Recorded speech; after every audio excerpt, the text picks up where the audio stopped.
तो Coulomb's law जो है हमें ये बताता है कि दो चार्ज है, दोनों चार्ज माइनस प्लस भी हो सकते हैं, प्लस प्लस भी हो सकते हैं, प्लस माइनस भी हो सकते हैं।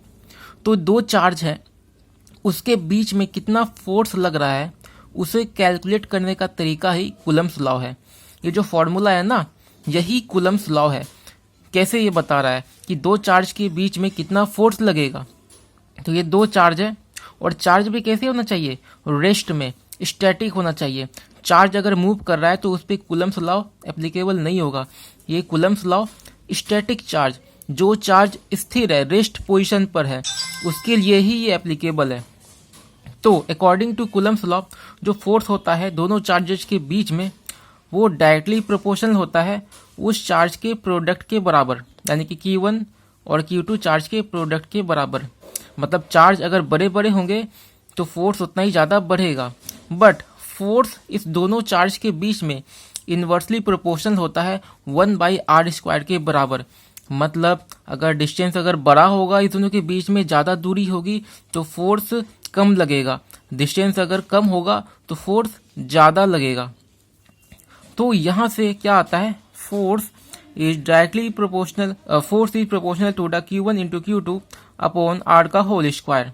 ठीक है, तो F बराबर यहाँ पे कांस्टेंट ये हटाएंगे, प्रोपोर्शनलिटी तो कांस्टेंट लगाएंगे, तो F बराबर हो जाएगा K Q1 into Q2 upon R का होल स्क्वायर। और ये जो है ये फोर्स एप्लीकेबल होगा एयर के लिए और वैक्यूम के लिए, क्योंकि अगर हम मीडियम चेंज करेंगे तो फोर्स भी अलग, उसी दोनों चार्ज का जो फोर्स है वो अलग निकल के आएगा। अच्छा, यहाँ पर जो के है वो हो गया कूलम्स कांस्टेंट इसको बोलते हैं। ठीक है, और के बराबर जो होता है 4πε0 ये होता है। अच्छा, के की जो वैल्यू होती है कूलम्स कांस्टेंट की, उसकी वैल्यू होती है 9 × 10⁹ न्यूटन मीटर स्क्वायर पर कूलम का स्क्वायर। और यहाँ पर जो ε0 होती है वो होती है permittivity of the free space और उसकी वैल्यू होती है 8.85 × 10⁻12 कूलम का स्क्वायर पर न्यूटन मीटर का स्क्वायर, और ये इसकी अप्रोक्स वैल्यू है। अच्छा, और जो फोर्स है, force is along the straight line joining them. Force कहाँ लगेगा, तो दोनों लाइन को जो स्ट्रेट है ना, स्ट्रेट पोजिशन, स्ट्रेट लाइन के अकॉर्डिंग जो है फोर्स लगेगा। ठीक है, मतलब स्ट्रेट लाइन में फोर्स लगेगा, ऐसा नहीं कि ये इस पे इधर से फोर्स लगाएगा है ना, इधर से फोर्स लगाया या इधर से फोर्स लगाया, नहीं, स्ट्रेट लाइन में ही फोर्स लगेगा दोनों की तरफ से। और ये डिस्टेंस हो गया R का होल स्क्वायर। अच्छा, और यहाँ पर जो ε0 है, एक बार मैं इसको समझाया तो ये परमिटिविटी होती क्या है। तो मान लेते हैं कि प्लस चार्ज है और माइनस चार्ज है, एक राम है और एक श्याम है। तो राम ने और ये मीडियम है बीच में, ठीक है, तो 100% एनर्जी या 100 रुपया मान लेते हैं राम ने भेजा, 100% इलेक्ट्रिकल एनर्जी राम ने भेजा। लेकिन ये प्लस चार्ज, ठीक है, मीडियम मान लेते हैं एयर है, तो एयर ने 8% एब्जॉर्ब किया और 92% उसको जाने दिया। ठीक है, तो कितना यहाँ तक पहुंचा, 92। उसी तरह मान लेते हैं पानी है, 20% एब्जॉर्ब किया, 80% जाने दिया, तो शाम के पास कितना पहुंचा 80 रुपये।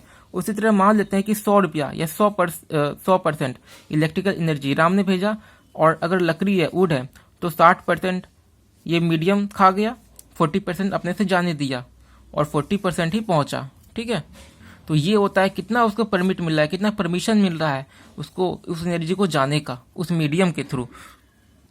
तो इसलिए यहाँ पर जो के की वैल्यू होगी वो अलग आएगी, अगर मीडियम अगर अलग ले, के कांस्टेंट की वैल्यू अलग आएगी। उसी तरह से ε0 की वैल्यू अलग आएगी अगर हम अलग मीडियम चूज करते हैं तो। अच्छा, यहाँ पर जो ε0 है वो परमिटिविटी है फ्री स्पेस की, है ना, वैक्यूम या एयर के लिए एप्लीकेबल है। ठीक है, और पढ़ते हैं ऐसे ε0। ठीक है, और यहाँ के जो होता है कूलम्स कांस्टेंट बोलते हैं उसको, डाई इलेक्ट्रिक कांस्टेंट बोलते हैं, रिलेटिव परमिटिविटी और फिर डाई इलेक्ट्रिक सब्सटेंस को बोलते हैं। और डिफिनेशन इसके इस प्रकार है।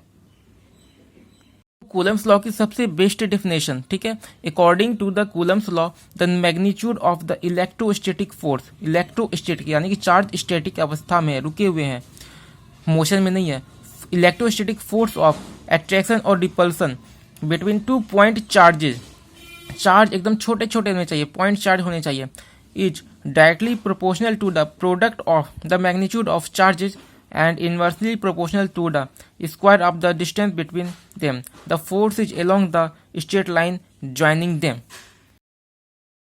वीडियो अच्छा लगे तो लाइक करें, कमेंट करें, शेयर करें और मेरे इस YouTube channel speed chilli education को जरूर सब्सक्राइब करें। इससे हमारा हौसला बढ़ता है, उत्साह बढ़ता है और हमें लगता है कि हमें और भी अच्छी वीडियो बनानी चाहिए। Thank you so much.